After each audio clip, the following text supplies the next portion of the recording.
తరతరాలుగా తరగని స్వర్ణ బంధాలు మన మానిపల్లి జ్యువెలర్స్. 50 గజాల్లో 7 అంతస్తుల భవనం. అసలు 50 గజాల్లో 7 అంతస్తుల భవనం కట్టచ్చా? ఒకవేళ కడితే అది నిలబడుతుందా అంటే నిలబడదు, కుప్ప కూలిపోతుంది. అదే జరిగింది గచ్చిబౌలిలోని అంజయ్యనగర్లో. 7 అంతస్తుల బిల్డింగ్, ఎలాంటి పర్మిషన్స్ లేవు. హైడ్రా ఈ నేపథ్యంలో హైడ్రా మీద పలు విమర్శలు అయితే వ్యక్తమవుతున్నాయి. బాగా రద్దీగా ఉండేటువంటి ఒక ప్రదేశంలో 7 అంతస్తుల భవనం పర్మిషన్ లేకుండా కడుతూ ఉంటే స్థానికంగా ఉండేటువంటి ఏ ఒక్క అధికారికి అది కనిపించలేదా? ఎప్పుడూ కూడా మానిటరింగ్ చేయాల్సినటువంటి జిహెచ్ఎంసీ అధికారులు కానీ, దీనికి సంబంధించి అక్కడ టౌన్ ప్లానింగ్ అధికారులు కానీ ఏ ఒక్కళ్ళకు కూడా 7 అంతస్తుల భవనం కనపడలేదా? పర్మిషన్లు లేవు, సరైనటువంటి నాణ్యత లేదు. అసలు అక్కడ 7 అంతస్తుల భవనం కడితే నిలబడుతుందన్నటువంటి గ్యారంటీ ఇచ్చే పరిస్థితులే లేవు. కానీ అక్కడ హాస్టల్ అనేటువంటి ఒక కాన్సెప్ట్ తోటి కేవలం 50 గజాల అగ్గిపెట్టె లాంటి స్థలంలో బాగా రద్దీగా ఉండేటువంటి ప్రదేశంలో 7 అంతస్తుల భవనం కట్టారు. ఫలితం మనం విజువల్లో చూస్తున్నాం, కుప్ప కూలిపోయింది. ప్రస్తుతం వరకు 2 మరణించినట్లుగా కూడా తెలుస్తుంది. వారు కూడా మధ్యప్రదేశ్కు చెందినటువంటి పొట్టకుటి కోసం ఇక్కడికి వచ్చిన కూలీలు. సో ఈ నేపథ్యంలో అక్కడ 2 మరణాలు సంభవించడం, అక్కడికి దాదాపుగా ఎలక్ట్రికల్ వర్క్ జరుగుతోంది, టైల్స్ వేస్తూ ఉన్నారు. అంటే రేపో మాపో వాటర్ కనెక్షన్ కానీ ఎలక్ట్రికల్ కరెంటు కనెక్షన్ కానీ ఇచ్చేటువంటి పరిస్థితులు ఉంటాయి. మరి 7 అంతస్తుల భవనం 50 గజాల్లో కట్టినప్పుడు అరే ఇది ఇక్కడ ఎలా కట్టారు, ఇక్కడ కట్టకూడదు కదా అనేటువంటి ఒక ఒపీనియన్ కానీ ఒక క్వశ్చన్ కానీ ఎవరు చేసినటువంటి పరిస్థితి లేదు. హైడ్రా తన పని తాను మొదలుపెట్టి కబ్జాదారుల గుండెల్లో రైళ్లు పరిగెత్తించి దాదాపు 2 సంవత్సరాలు అయింది స్టార్ట్ చేసి. మరి హైడ్రాకి అంత రద్దీగా ఉండేటువంటి ప్రదేశంలో కడుతున్నటువంటి ఈ అక్రమ కట్టడం అనేది కనపడలేదా? మొదటి ప్రశ్న. అలాగే రెండోది, దీనికి సంబంధించి ఏం చేస్తూ ఉన్నారు స్థానికంగా ఉండేటువంటి అధికారులు? టైల్స్ వర్క్ జరుగుతూ అలాగే కరెంటు వర్క్ జరుగుతూ ఉంటే భవనం కుప్ప కూలిపోతుంటే మరి పక్కనున్నటువంటి ఆ బిల్డింగ్ వాళ్ళైనా చెప్పారా అంటే వాళ్ళు ఎవరి పని ఉరుకుల పరుగుల జీవితం. ఆ పక్కనున్నది కూడా హాస్టల్ అనేటువంటి మాట చెప్తున్నారు. అంటే ఆ ఏరియాలో హాస్టల్ అనేటువంటి ఒక కాన్సెప్ట్ అన్ని కూడా అడ్డదిడ్డంగా కట్టినటువంటి నిర్మాణాలు. కొత్తగా ఒక కట్టడం కడుతున్నారు అని అంటే అన్ని రకాల అనుమతులు ఉన్నాయా? ఆ కాలనీ ప్రెసిడెంట్ ఏం చేస్తున్నాడు, లేకపోతే ఆ వీధిలో ఉండేటువంటి ప్రభుత్వ అధికారులు ఏం చేస్తున్నారు? ఎవ్వరూ కూడా పట్టించుకున్నటువంటి పరిస్థితి లేదు. దీనికి సంబంధించి ఫలితం 7 అంతస్తుల భవనం 50 గజాల్లో కట్టినటువంటి ఒక చిన్న అగ్గిపెట్టె లాంటి పరిమాణంలో ఆ స్థలంలో కట్టినటువంటి 7 అంతస్తుల భవనం కుప్ప కూలిపోయింది. మరి దీనికి ఎవరు సమాధానం చెప్తారు? హైడ్రా చీఫ్ రంగనాథ్ సమాధానం చెప్తారా? లేకపోతే అన్ని తెలిసి కూడా అక్కడ పునాదులు తీసి మొత్తం కట్టడం కడుతుంటే 6-7 నెలలు, దాదాపుగా హైడ్రా వచ్చి 2 ఏళ్ళు అవుతుంది, ఈ కట్టడం స్టార్ట్ చేసి ఒక 6 నుంచి 8 నెలలు అవుతుందని చెప్తున్నారు. మరి 6 నుంచి 8 నెలల్లో ఏ ఒక్కరికి కూడా ఇది అక్రమ కట్టడం, 50 గజాల్లో దాదాపుగా 7 అంతస్తుల భవనం కట్టకూడదు అన్నటువంటి అనుమానం కానీ ఆ ప్రశ్న కానీ ఎవరు వేయలేదా? లేకపోతే అధికారులందరినీ వాళ్ళు మేనేజ్ చేశారా? దీనికి సంబంధించి తలెత్తుతున్నటువంటి ప్రధానమైన ప్రశ్నలు. మరి 7 అంతస్తుల భవనం కడుతున్నప్పుడు దానికి కావాల్సినటువంటి పరిస్థితులు ఏంటి? అక్కడ నిలబడదు. దాదాపుగా ఒక 70 గజాల వరకు, దాదాపుగా 70 గజాల స్థలానికి పైచిలుకుంటే మాత్రమే జిహెచ్ఎంసీలో పర్మిషన్ తీసుకోవాలి. 70 గజాల లోపల ఉంటే మాత్రం అది 1+1 మాత్రమే వితౌట్ పర్మిషన్ కన్స్ట్రక్షన్ చేసేటువంటి అవకాశాలు ఉన్నాయి. ఈ నేపథ్యంలో మరి 50 గజాల స్థలంలో 7 అంతస్తుల భవనం కడితే నాకు పర్మిషన్ అవసరం లేదని ఆ బిల్డింగ్ యజమాని అనుకున్నాడా? లేకపోతే అన్ని తెలిసినా కానీ లంచాలకి కక్కుర్తిపడి స్థానికంగా ఉండేటువంటి ప్రభుత్వ అధికారులు జిహెచ్ఎంసీ లేకపోతే హైడ్రా వారు కూడా ఏదైనా డబ్బు తీసుకొని ఈ అంశంలో చూసి చూడనట్లుగా వ్యవహరించారా? ఇది స్థానికంగా వెలువెత్తుతున్నటువంటి పలు రకాలైనటువంటి ప్రశ్నలు. గతంలో కూడా ఆ ప్రాంతంలో ఒక 2 బిల్డింగులు కూలిపోయినటువంటి పరిస్థితి ఉంది. ఒక బిల్డింగ్ పక్కకు ఒరిగిపోయింది, ఒక బిల్డింగ్ ఏమో కుప్ప కూలిపోయింది. మరి అలాంటి ఘటనలు, అలాంటి గుర్తుల నుంచి బయటకు రాకముందే ఈ నేపథ్యంలో చోటు చేసుకున్నటువంటి మరొక ఘటన. మరి ఇప్పటికైనా సరే అసలు హైదరాబాద్లో పర్మిషన్తో కట్టేటువంటి కట్టడాలన్నీ, పర్మిషన్ లేకుండా కట్టేటువంటి కట్టడాలన్నీ, మేము నాలాల్ని అలాగే కబ్జాకు గురైనటువంటి చెరువుల్ని తిరిగి తీసుకొని వస్తున్నామని ఘనంగా చెప్తున్నటువంటి హైడ్రాకి 7 అంతస్తుల భవనం, కేవలం 50 గజాల్లో కడుతున్నటువంటి 7 అంతస్తుల భవనం కనిపించలేదా? ఇది స్థానికంగా వినిపిస్తున్నటువంటి ప్రశ్న. 7 అంతస్తుల భవనం కట్టారు, అంత బాగానే ఉంది, క్వాలిటీ లేదు, అక్కడ వాటర్ సప్లై సరిగా ఉండదు, అన్ని రకాల లోపాలతో కట్టినటువంటి ఆ బిల్డింగ్ ఈ రోజు కుప్పకూలిపోయింది, ఇద్దరు చనిపోయారు. వారికి గ్యారంటీ ఎవరు? రైట్, చూద్దాం. ఈ అంశాలకు సంబంధించి రకరకాల ప్రశ్నలు అయితే తలెత్తుతున్నాయి, విమర్శలు కూడా వస్తున్నాయి. మరి ప్రభుత్వం జవాబుదారీగా ఉంటుందా, లేకపోతే ఘనంగా చెప్పుకునేటువంటి హైడ్రా దీనికి బాధ్యత వహిస్తుందా? ఈ అంశాలకు సంబంధించి మరిన్ని అప్డేట్స్ మా కరెస్పాండెంట్ సత్య లేటెస్ట్ అప్డేట్స్ అందిస్తారు. సత్య, ఏంటి పరిస్థితి? ప్రస్తుతం వరకైతే ఇద్దరు చనిపోయినట్లుగా అయితే తెలుస్తోంది. మరి దీనికి కారకులు ఎవరు?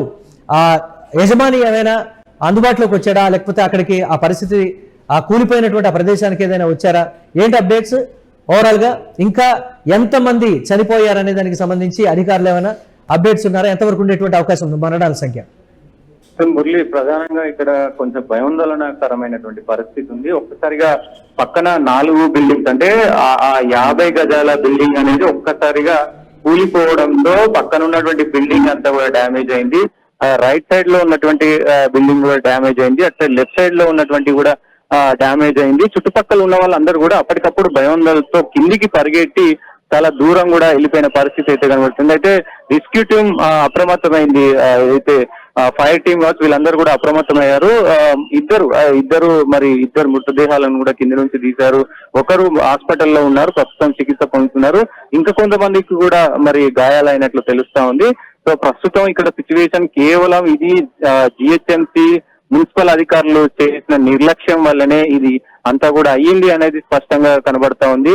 సో ఆల్రెడీ ఇక్కడ పక్కన ఉన్నటువంటి అపార్ట్మెంట్స్ వాళ్ళు కావచ్చు, వాళ్ళు ఇదివరకే జిహెచ్ఎంసీకి కంప్లైంట్ చేశారు. ఆ కంప్లైంట్ చేసినప్పుడు జిహెచ్ఎంసీ వాళ్ళు వచ్చి మరి వాళ్ళకి నోటీసులు ఇచ్చారంట. నోటీసులు ఇచ్చినాక కూడా మళ్ళీ 4-5 నెలలు ఆపేసి మళ్ళీ కన్స్ట్రక్షన్ మళ్ళీ స్టార్ట్ చేశారు. ఖచ్చితంగా ఈ తప్పిదానికి ఘోరానికి అధికారులే కారణం. అధికారులు నిర్లక్ష్యం చేయకుంటే, ఎందుకంటే ఆ ఉన్న 50 గజాల్లో కేవలం G+1 మాత్రమే వేసుకోవాలి అనేది మరి పర్మిషన్ ఉంది. ఆ G+1 కాదు, G+6 వేశారు. ఇప్పుడు 7th కూడా వాళ్ళు ప్లాన్ చేస్తున్నారు అనేది మనకు తెలుస్తోంది. ఆ ప్లాన్ చేస్తున్న సమయంలోనే ఇదంతా కూడా జరిగిన పరిస్థితి కనబడుతోంది. ప్రస్తుతం దానికి కొంతమంది, అంటే ఇక్కడ ఉన్నటువంటి కొంత సమాచారం మేరకు అయితే అక్కడ ఏదైతే ఈ ఎలక్ట్రిక్ సంబంధించినటువంటి వర్క్ నడుస్తుంది, ఇద్దరు మీదైతే కొంత సమాచారం వస్తుంది. కానీ మరి ఆ చుట్టుపక్కల, ఎందుకంటే చుట్టుపక్కల మొత్తం కూడా ఈ అపార్ట్మెంట్స్ బిల్డింగ్స్ ఉన్నాయి కాబట్టి కింద ఉన్నవారు కానీ, కింది నుంచి బయటకు అంటే అపార్ట్మెంట్స్ నుంచి బయటకు వస్తున్న వారు కానీ వీళ్ళందరూ ఏమైనా మరి ఈ భయానికి దాని కిందికి వెళ్లారా ఏంటి అనేది కూడా కొంత చూడాల్సిన అవసరం ఉంది. ప్రస్తుతం దీనికి అంత నిర్లక్ష్యం జిహెచ్ఎంసీ అధికారులు నిర్లక్ష్యం వల్లే ఇది జరిగింది. సో కనీసం ఇంత కూడా, అంటే ఇక్కడ అగ్నిమాపక సిబ్బంది రావడానికి ఆ వెహికల్స్ ఉంటాయి, అవి రావడానికి కూడా ప్లేస్ లేదు. ఎమర్జెన్సీ ఏదైనా ఇష్యూ అయినప్పుడు ఆ అంబులెన్స్ రావడానికి కూడా ప్లేస్ లేదు. అంత చిన్న సిచ్యువేషన్ లో పెద్ద బిల్డింగులు కడితే ఏమవుతుంది అన్నదానికి ఇది ఒక నిదర్శనం అని చెప్పుకోవచ్చు మురళి. ఎందుకంటే ఇక్కడ సిచ్యువేషన్ చూస్తే చాలా ఘోరంగా ఉంది. చుట్టూ కూడా బిల్డింగ్లు ఉన్నాయి, పెద్ద అపార్ట్మెంట్స్, పెద్ద బిల్డింగ్లు ఉన్నాయి. కానీ అది ఆ ప్లేస్ ఏదైతే ఉందో, ఆ 50 గజాలు ఏదైతే ఉందో దాంట్లో 6 అంతస్తులు 7 అంతస్తులు అంటే అసలు ఇంపాసిబుల్ అది. అయినప్పటికీ ఆయన కావాలని ఇక్కడ కడుతున్నారు అనేది, అంటే జిహెచ్ఎంసీ అధికారులను మేనేజ్ చేసి ఇదంతా కూడా కడుతున్నారు అనేది తెలుస్తా ఉంది. ఇప్పటి వరకు ఆ యజమాని అయితే మరి పరిస్థితి కనబడతా ఉంది. ఆయన కోసం మరి ఇంకా పోలీసులు అయితే ఆరా తీస్తా ఉన్నారు మురళి.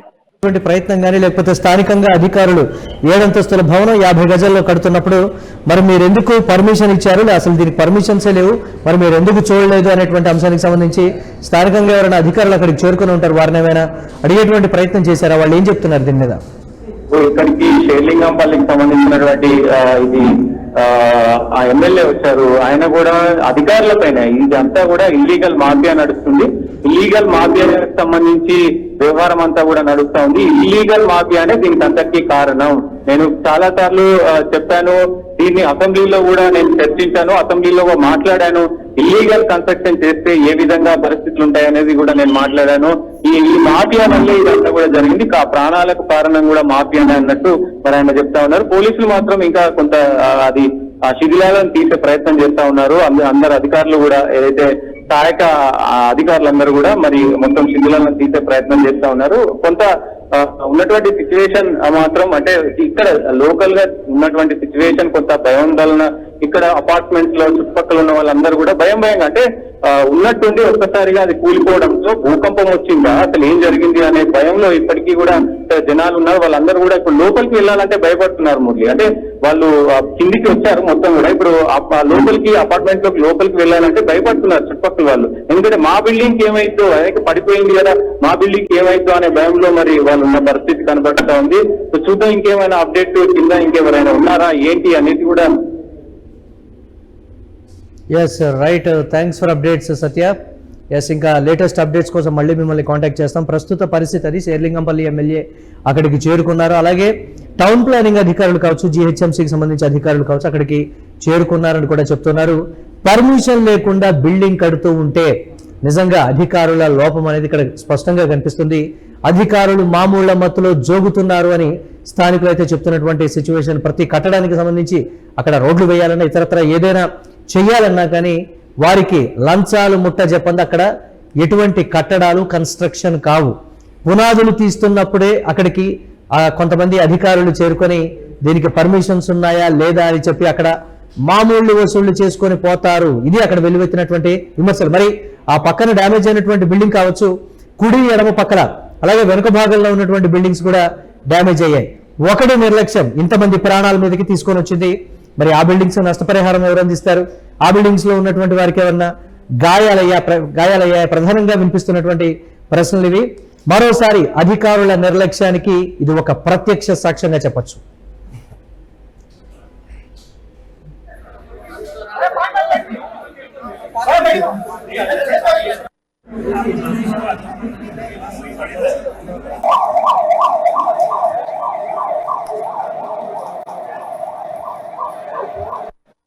అది లెఫ్ట్ తీసుకోవాలి.